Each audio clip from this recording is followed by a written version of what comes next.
제5장 우리 교역자들의 보수 문제.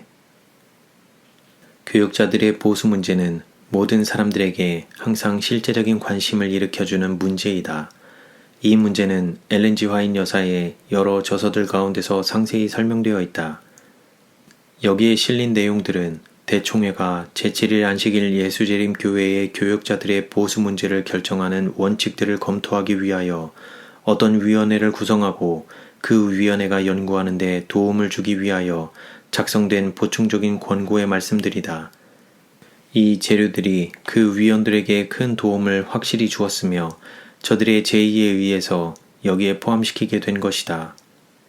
제7일 안식일 예수 재림교회의 교역자들이 일하고 있는 기관들과의 관련성에 관하여 주신 여러 문서들과 권고문들에서 뽑아낸 원칙들을 검토하는 일은 큰 유익을 줄 것이다. 특히 재정적인 압력으로 말미암아 하나님의 사업과 직접적인 관련이 없는 분야에서 많은 급료를 준다는 유혹적인 제의를 받아들이려는 시험을 받는 자에게 제23절 재정적인 이유로 하나님의 사업을 떠나려고 계획하는 자에게 보내는 권면의 내용은 매우 도전적이며 냉정한 생각을 갖게 할 것이다. 엘렌 G. 화이트의 이 모든 기별의 주제는 그리스도의 정신, 곧 희생의 정신이다. 19. 실물 교훈. 솔로몬의 배도의 시초를 살펴보면 올바른 원칙에서 떠난 여러 가지 사소하게 보이는 탈선들이 있음을 알 수 있다. 우상을 섬기는 여인들과의 수많은 교제들이 그를 몰락하게 한 유일한 원인은 결코 아니었다. 솔로몬을 사치와 방종에 흐르게 하고 잔인무도한 압제를 하게 한 가장 중요한 원인은 탐심에 빠져 탐욕의 정신을 품고 있었기 때문이었다. 고대 이스라엘 시대에 시내산 기슭에서 모세가 백성들에게 내가 그들 중에 거할 성소를 그들을 시켜 나를 위하여 지으라는 거룩한 명령을 전달하였을 때 이스라엘 백성들은 거기에 충당될 많은 예물들을 바치는 것으로 반응을 보였다. 무릇 마음이 감동된 자와 무릇 자원하는 자가 와서 성막을 짓기 위하여 예물을 여호와께 바쳤다. 성막을 짓는 데는 막대한 준비와 거대한 자금이 필요되었다. 또한 가장 보배롭고 값진 다량의 물자가 요구되었다. 그러나 주님께서는 오직 자원하는 마음으로 바친 예물만을 받으셨다. 모세는 회중에게 무릇 즐거운 마음으로 내는 자에게서 내게 드리는 것을 너희는 받을지니라 는 거룩한 명령을 반복하여 말해주었다. 지극히 높으신 하나님께서 거하실 장소를 준비함에 있어서 첫째로 요구되는 것은 하나님께 대한 헌신과 희생적인 정신이었다. 다윗이 성전을 건축하는 책임을 솔로몬에게 지울 때에도 동일한 자아 희생의 정신을 요구하였다. 저들의 너그러운 예물을 가지고 온 무리들이 모인 자리에서 다윗은 오늘날 누가 즐거이 손에 채워 여호와께 드리겠느냐 하고 물었다. 이러한 호소는 성전을 건축하는 일에 관련된 모든 사람들의 마음 가운데 언제나 기억되어야 하였다. 광야의 성막을 짓기 위하여 선택을 받은 사람들에게 하나님께서 특별히 재능과 지혜를 부여해 주셨다. 모세가 이스라엘 자손에게 이르되 볼지어다 여호와께서 유다 지파 부사레를 지명하여 부르시고 하나님의 신을 그에게 충만케 하여 지혜와 총명과 지식으로 여러 가지 일을 하게 하시되 여러 가지 공교한 일을 하게 하시고 또 그와 단 지파 아히사막의 아들 오홀리압을 감동시키사 가르치게 하시며 지혜로운 마음을 그들에게 충만하게 하사 여러 가지 일을 하게 하시되 조각하는 일과 공교로운 일과 청색, 자색, 홍색 실과 가는 배실로 수놓는 일과 짜는 일과 그 외에 여러 가지 일을 하게 하시고 공교로운 일을 연구하게 하셨나니 부사렐과 마음이 지혜로운 사람 곧 여호와께서 지혜와 총명을 부으사 성소에 쓸 모든 일을 할 줄 알게 하심을 입은 자들은 여호와의 무릇 명하신 대로 할 것이니라. 하늘의 천사들은 하나님께서 친히 선택하신 기술자들과 협력하였다. 이 기술자들의 후손은 저희 조상에게 부여하였던 재능들을 많이 물려받았다. 유다 지파와 단 지파에는 공예 부문에 특별한 솜씨를 가진 자들로 인정된 사람들이 있었다. 한동안 이 사람들은 겸손과 무아심을 유지하였으나 눈에 보이지 않을 만큼 천천히 하나님께 대한 신앙과 당신의 진리를 상실하였다. 저들은 공예 부문의 탁월한 기술을 핑계로 하여 높은 임금을 요구하기 시작하였다.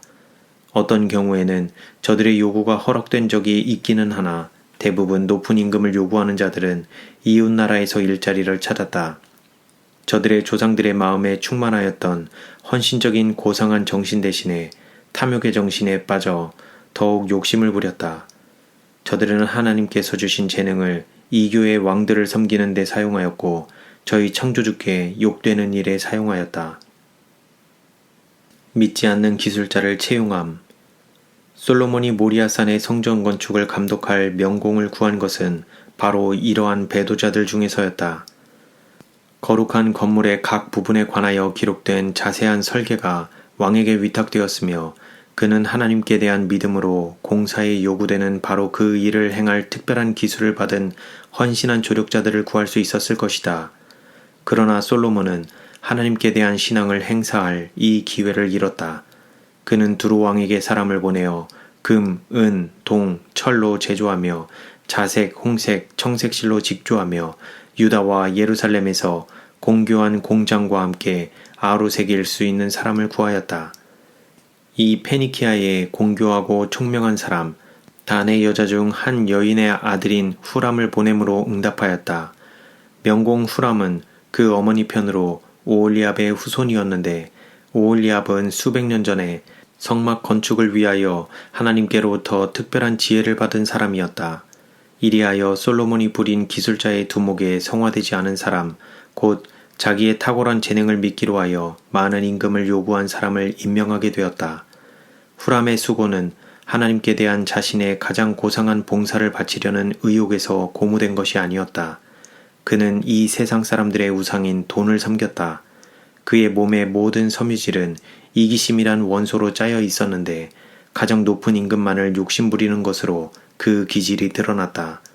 그가 마음속에 품었던 그릇된 원칙들이 차츰차츰 그의 동료들에게 용납되었다. 저들은 날마다 후람과 함께 일할 때에 그의 품삯과 자기들의 품삯을 비교하는 경향에 흐르게 되고 저들이 해야 할 공사의 성스러운 특성을 잃어버리기 시작하였다. 점차적으로 극기의 정신은 저들에게서 떠나고 탐욕의 정신이 그 자리를 대신하게 되었다.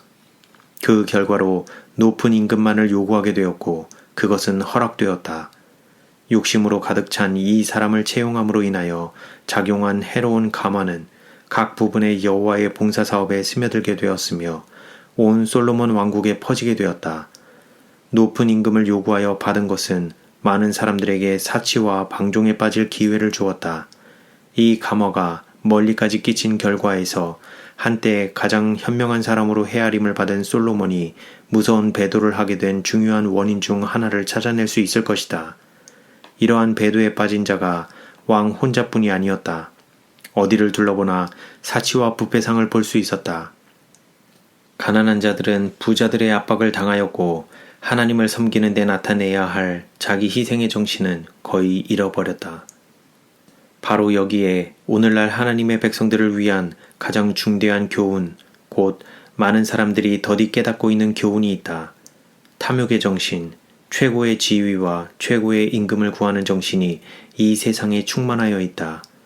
옛날에 볼 수 있었던 극기와 자아 희생의 정신은 거의 찾아보기 힘들었다. 그러나 이러한 정신만이 예수님을 따르는 자들을 격려해 줄 수 있는 유일한 정신이다. 우리의 거룩한 주님께서는 당신의 제자들이 어떻게 일해야 할 것에 대한 모본을 보여주셨다. 주님께서는 나를 따라오너라 내가 너희로 사람을 낚는 어부가 되게 하리라 고 명하셨고 그들의 봉사의 대가로 일정한 금액을 지불하지 않으셨다. 그들은 주님과 함께 극기와 희생을 분담해야 하였다. 거장이신 주님을 따르노라고 주장하는 자들과 하나님의 동역자들로서 봉사사업에 종사하는 자들은 완전하신 하나님께서 지상 성막의 건축자들에게 요구하셨던 정확성과 기술 및 재주와 지혜를 기울여야 한다. 오늘날도 광야에서 성막을 짓던 때나 그리스도께서 지상 봉사를 하시던 시대처럼 하나님께 대한 헌신과 희생적 정신이 간합하심을 받을 만한 봉사의 첫째 되는 조건으로 여겨져야 한다. 하나님께서는 한오라기의 이기심이라도 당신의 사업 중에 짜이지 않도록 계획하신다. 재림교회 역사에서 얻은 경험. 주님의 기관에 침투하여 있는 정신에 관하여 크게 조심하여야 한다. 이 기관들은 자아희생의 토대 위에 세워졌으며 하나님의 백성들의 극기하는 은사들에 의해서 세워졌고 당신의 종들의 무아의 봉사에 의해서 운영되어 왔다. 기관을 위한 봉사에 관련된 모든 것들은 하늘의 표지를 지녀야 한다. 하나님의 기관들의 신성성에 대한 감각을 자극해야 하며 배양해야 한다. 교역자들은 주님 앞에서 저들의 마음을 겸비해야 하며 주님의 통치권을 인정해야 한다. 모든 교역자들은 극기의 원칙에 일치하여 생애하여야 한다. 진실하고 자아희생적인 일꾼으로서 자신의 영적 등불의 심지를 다듬어 빛을 환하게 밝혀 자기가 일하고 있는 기관의 사업을 발전시키기 위하여 무아의 정신으로 노력할 때 그는 고귀한 체험을 맛보게 될 것이며 과연 주님께서 이 기관과 같이 하신다는 말을 할 수 있게 될 것이다. 또한 그는 주님의 기관을 위하여 자신의 재능, 봉사 및 지칠 줄 모르는 경계를 바칠 수 있다는 것이 큰 특권임을 깨닫게 될 것이다. 셋째 천사의 기별을 전하는 사업의 초기에 있어서 우리 기관들을 건립하고 그 기관 안에서 수고한 자들은 무아의 고상한 동기의 자극을 받았다. 열렬한 노고를 위해서 저들이 받은 보수란 겨우 밥 3끼를 먹는 정도의 지나치게 빈약한 보조였다. 그러나 저들의 심령은 사랑의 봉사와 더불어 침례를 받았다. 전적으로 마음을 바친 자의 관대성에 대한 보상은 거장이신 주님의 영과 더불어 밀접한 교제를 하는 생애 가운데 뚜렷하게 나타나 보인다. 저들은 가급적 많은 일꾼들로 여러 새로운 지역에 진리의 기둥을 세울 수 있게 하기 위하여 가장 주도 면밀한 경제적인 생활을 실천하였다. 그러나 세월이 흐름에 따라 변화가 왔다. 희생적인 정신을 전처럼 볼 수 없게 되었다. 우리 기관에서 몇몇 교역자들은 엄청나게 많은 보수를 받았다. 그러한 고액의 보수를 받은 자들은 다른 교역자들에 비하여 탁월한 재능을 가졌으므로 마땅히 다른 사람들보다 더 많은 보수를 받아야 한다고 주장하였다. 그러나 저들에게 재능과 능력을 주신 분이 누구이신가? 보수가 증가됨에 따라서 우상과 같은 탐욕도 증가하였으며 아울러서 영성의 타락도 그와 보조를 같이 하였다. 엄청난 죄악들이 침투하여 들어왔으며 하나님을 욕되게 하였다. 고액의 보수를 탐내는 것을 목격한 많은 사람들의 마음에는 의혹과 불신의 사상이 싹트게 되었다. 이상한 원칙들이 마치 악한 누룩이 발효되는 것처럼 거의 모든 신자들에게 스며들고 있다. 많은 사람들은 자기를 부인하기를 이미 그쳤으며 11금과 헌금이 아까워 내지 않는 사람들의 수가 적지 않았다. 하나님께서는 당신의 섭리를 통하여 당신의 거룩한 사업의 개혁을 요구하신 바, 이 개혁은 마음에서부터 시작되어 표면적으로도 단행하여야 한다. 저희 봉사에 대하여 무모하게 높은 평가를 계속적으로 바라는 어떤 이들은 해고당하였다. 그러나 경고의 기별을 받은 또 다른 이들은 마음의 새로운 목적을 가지고 하나님께로 향하였으며 탐욕적인 정신을 가증하게 여겨야 할 것을 깨닫게 되었다. 저들은 형편이 허락되는 한도에서 자원하여 저들의 보수를 삭감함으로써 사람들 앞에서 올바른 모본을 세우려고 노력하였다. 저들은 거칠은 유혹의 파도에 휩쓸리지 않고 구원을 받으려면 마음과 정신에 완전한 변화가 있어야 한다는 것을 깨닫게 되었다. 적극적인 교회 사업에 대한 위협. 하나님의 사업은 광범위한 모든 분야에 있어서 하나의 동일한 원칙으로 지배되어야 하며 그 모든 산하 부서에 있어서 동일한 정신이 나타나야 한다. 이 사업의 원칙은 선교적인 특징을 나타내야 한다. 기관의 각 부서는 복음 사업의 모든 분야에 관련되어 있으며 한 부서를 지배하고 있는 정신은 전체적인 분야에서 똑같이 느낄 수 있는 그러한 정신이어야 할 것이다. 만약 일부의 교역자들이 고액의 보수를 받는다면 다른 분야에서 종사하고 있는 교역자들도 똑같이 고액의 보수를 요구할 것이며 자아희생의 정신은 점차적으로 그 자취를 감추게 될 것이다. 따라서 다른 기관들과 합회들도 이 같은 정신을 본받게 될 것이며 주님께서는 결코 이기심에 찬성하실 수 없으므로 주님의 은총이 저들에게서 거두어지게 될 것이다. 이리하여 우리들의 적극적인 사업은 그 종말을 고하게 될 것이다. 이 사업은 오직 꾸준한 희생에 의해서만 발전시킬 수 있다. 하나님께서는 모든 영혼의 믿음을 시험하실 것이다. 그리스도께서는 무한한 희생의 대가를 치르시고 우리들을 사셨다. 비록 주님께서는 부유하셨으나 우리들을 위하여 가난하게 되심으로써 우리들이 당신의 궁핍을 인하여 영원한 부요함을 소유할 수 있게 하셨다. 우리들이 소유하고 있는 능력과 지식의 전부는 당신을 위하여 사용하도록 주님께서 우리들에게 맡겨놓으신 것이다. 그리스도로 더불어 당신의 거룩한 희생의 참여자가 되는 것은 우리들의 특권이다.